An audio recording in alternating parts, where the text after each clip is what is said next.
So we've all been there when we get rude, nasty, passive-aggressive emails from our work colleagues or our seniors, which really wants us to reply back and kind of defend ourselves. But hold on, before you reply something which you might regret afterwards, I'm going to show you some psychology and science-backed techniques which will turn the tables and you'll win this email battle. I win.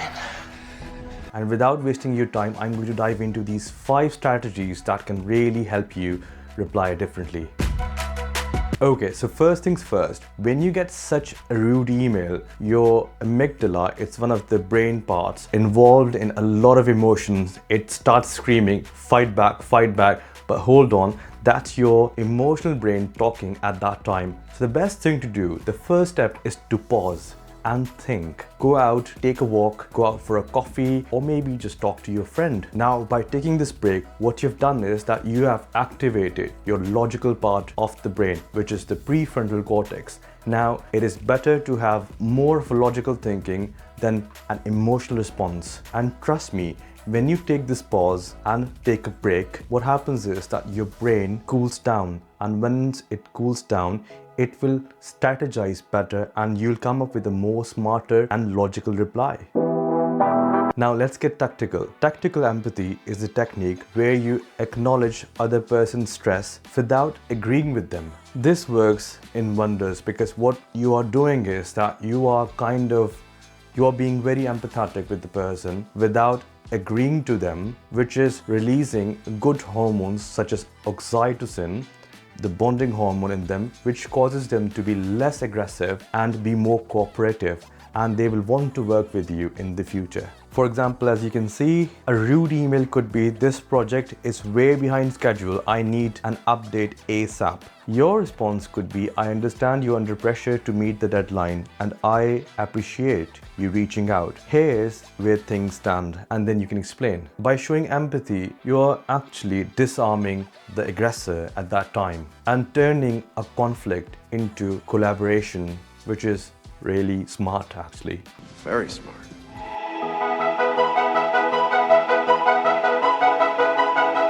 Our brains have a negative bias, which means that we tend to focus on the negative messages and ignore all the positive ones once we receive an email or anything like that. But you can easily outsmart your brain by cognitive reframing. And I'll explain you what that is. So instead of getting defensive, what you can do is you can reframe the situation, turn their passive aggressiveness or their emotions into a new opportunity where you actually clarify and come up with a solution. For example, a rude email can be, "Did you even read my last email? This is completely wrong." Your response could be, "Thanks for pointing this out. To make sure we are on the same page, could you clarify what specifically needs to be changed?" So just like that, you've shifted a blame to problem solving. And guess who looks the mature one now? It's you.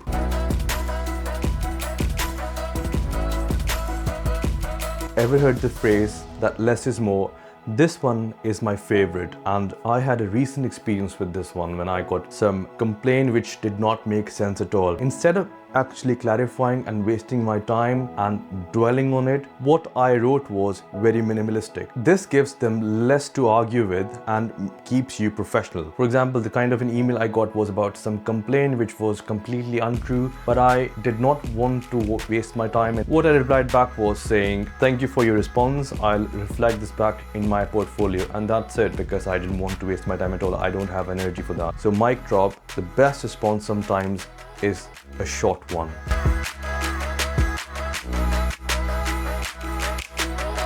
One more is quite classic, and I've seen this at our workplace as well, that is the NHS. So when someone is being vague, unfair, or dismissive, you can apply something called reverse inquiry. In simple word, ask for clarification, but how? And this also forces them to use their executive functioning, the logical part of the brain. Now they have to explain what they actually mean, and the pressure is on them.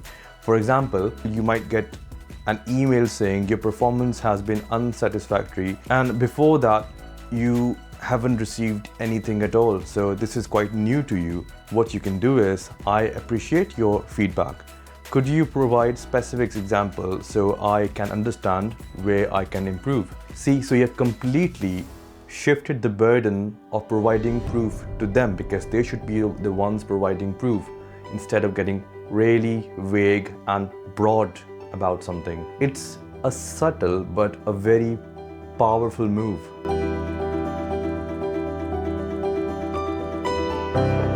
But sometimes, despite your best effort, the situation doesn't really improve. That's where you use strategic escalation. People are influenced by calm and professional behavior. Focus on how the issue is affecting work and the situation around work, not the actual emotions or the personal drama, if that makes sense. That makes it more easier for the managers and the HR and your supervisors to support you. For example, a rude email could be, "I don't have time for this, just fix it." Your response can be, "I'm concerned that this communication style is hindering our team's progress.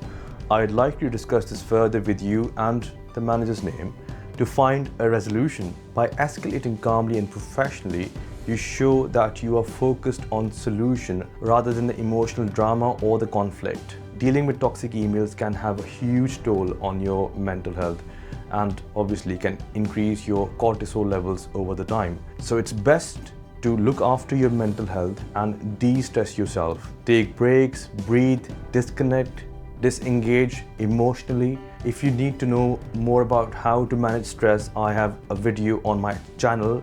You're more than welcome to check out the video. It is really helpful. So there you have it.